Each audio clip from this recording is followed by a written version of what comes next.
What's up, YouTube, man? It's your boy Suave, man. We are back with another college basketball picks for the day. Hey, yesterday, man, we went 2-0 yesterday, man. I mean, the Bobcats, they kind of gave us a little scare. They was down like 20 and or they was down 10 going into the second half. But we ended up getting it done. Uh, as well as UConn, man. They almost gave us a scare too, but they started hooping, so. But yeah, 2-0 yesterday. Gotta love it, gotta love it. Told you another day was coming. To bring out the broom. But I'm gonna give y'all two more picks today. Of what two picks that I do like. Might go live later to discuss some other plays like after some game after I done seen some games and everything. But let's go ahead and get right into these picks. All right, for the first pick, we're gonna rock with the Kentucky versus Florida game. We got us an SEC matchup. Finally, a good one, you know. Kentucky, they sitting at 10-2 right now. Florida is sitting at 10-3. It's gonna be a good game. So let's look at some history here. I mean, Kentucky, they're 9-1 against Florida since 2019, which that's cool. They done covered the spread 8 times out of the 2 times that they have seen them since 2019. I mean, Kentucky's not no scrubs. I mean, they hoop, they play really good, and that's exactly what we're gonna rock with. Kentucky plus 5.5. I feel like they'll cover this easily. Get into some numbers here. So I mean, Kentucky, they're 1-0 on the road. Florida, they're 6-0 at home.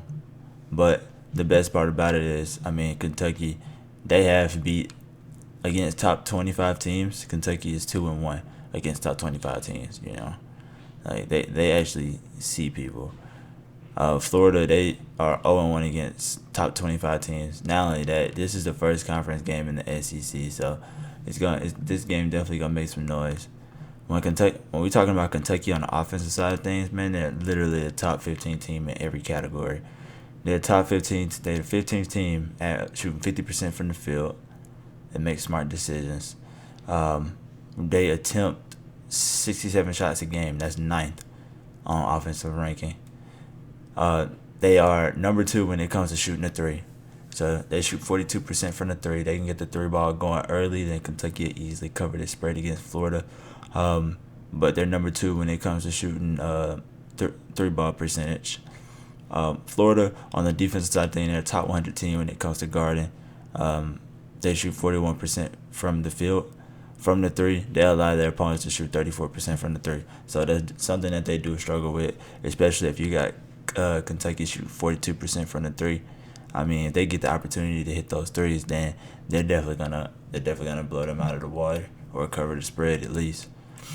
Now on the Florida side of things, when we get talking about offense, I mean they're not terrible. They're not terrible at all.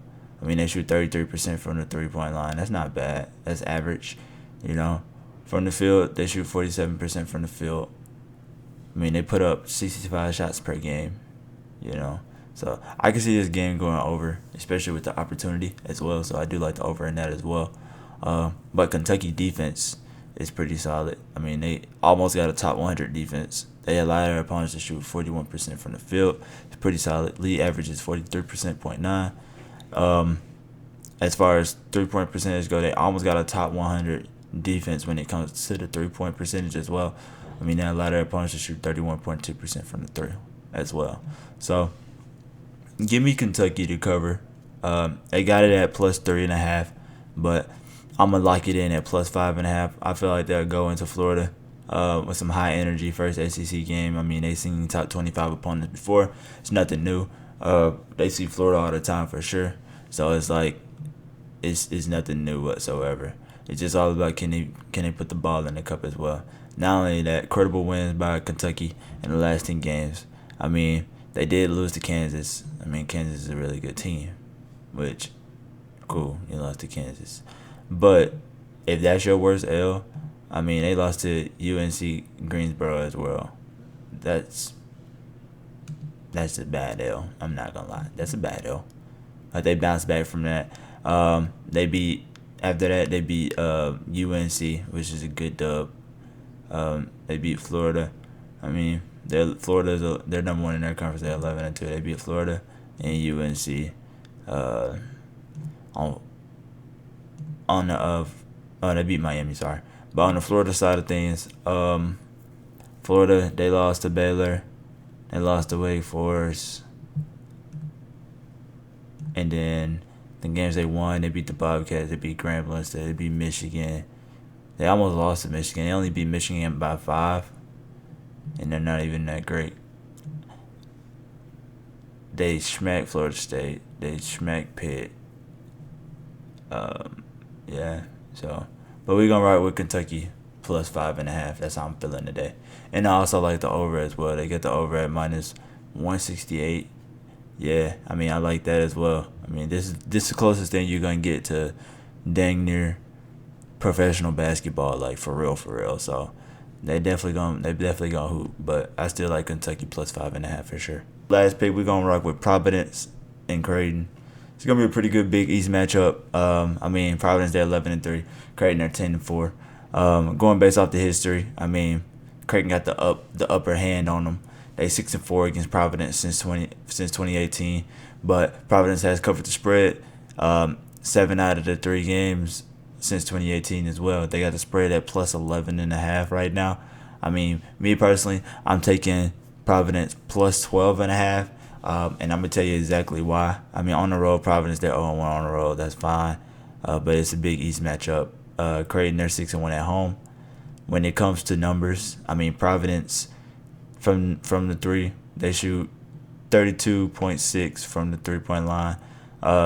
It's not really that great, really above below average. But Creighton they allow their opponents to shoot 29% from the 3, which is really good as well. So they play really good defense from the 3 ball.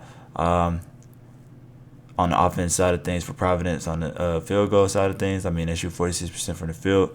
Creighton on the defensive side of things, they have a top 100 defense on the defensive side of things, which they shoot the ball at they defend the ball. They allow their opponents to shoot 41% from the field, which is crazy. It's actually really good Creighton defense. But on the offensive side of things for Creighton, I mean they score 50 points per game. Literally, Providence has the number 9 defense in college basketball when it comes to the field goal percentage. I mean they allow their opponents to shoot 37.9% from the field. I mean Creighton they shoot 37% from the 3.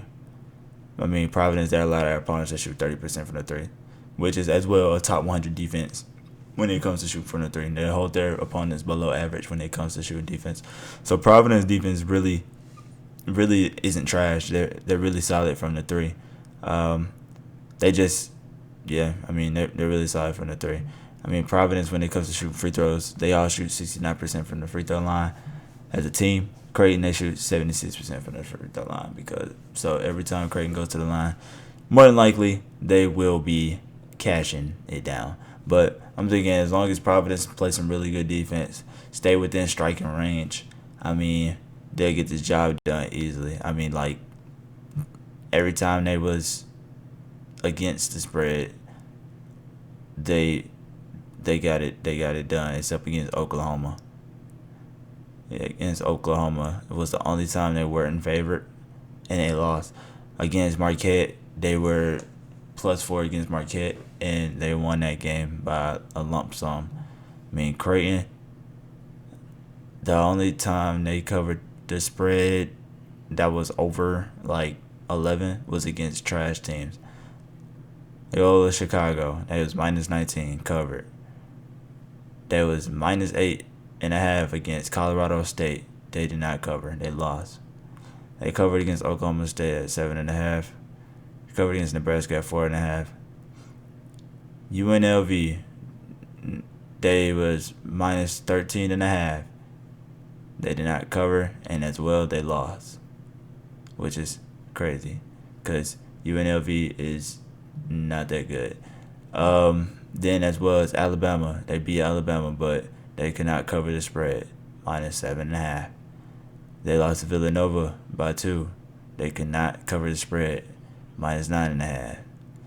They lost to Marquette. They could not cover the +3.5. And then Georgetown, of course, they covered -12. So I'm rocking with Providence. Providence is a way better team than a lot of these teams on this list. Way better defense as well. So I'm right with Providence plus 12.5. And you know what? I'm feeling good today. It's Saturday. I'm gonna give y'all a bonus pick, bonus little parlay. So a parlay, two-leg parlay that I do like is North Carolina Central Eagles minus 1.5 and under 148. I'm gonna tell you exactly why I like it. I mean, they got the spread super low for some reason. It's kind of weird, but literally they're playing Howard. Howard is garbage. Okay, I mean I know it's a coverage game, but Howard is bad. When it comes to like Howard and who they just played, I mean we just betted on them when they played Yale. I mean Yale we pushed when they played Yale, but literally when we could look at the stats, I mean Howard on the offensive side of things, they shoot 46% from the field, 37% from the three. That's actually pretty good from the three. But on the defensive side of things, North Carolina Central, they're not really good when it comes to guarding two pointers or anything. But they hold their opponents to 41% shooting from the field, which is pretty good for them. It's pretty good for them.